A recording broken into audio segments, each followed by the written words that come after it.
Well, now that the U.S. House of Representatives passed President Biden's Build Back Better bill that would make investments in things like universal pre-K and climate change, the bill is now facing its biggest challenge, the U.S. Senate.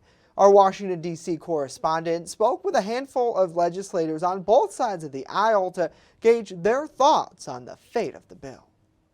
After months of negotiations, the House finally advanced President Biden's Build Back Better bill to the U.S. Senate. The yeas are 220, the nays are 213.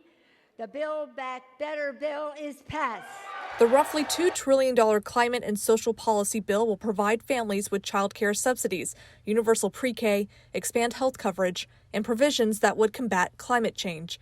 As you can see from reaction on the House floor after the final vote, the bill doesn't have as much bipartisan support. But the fate of this bill is still uncertain. It'll have to take all 50 Senate Democrats to vote yes on it for it to move on.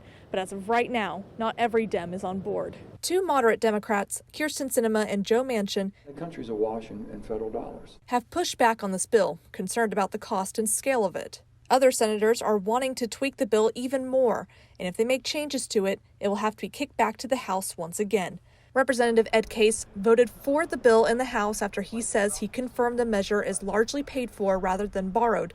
But he even noted that in the likelihood whole parts of our House-passed version will be removed or altered and other provisions added in the Senate, there's a long road ahead still for BBB. Republican Representative Glenn Thompson is doubtful the bill will survive the Senate.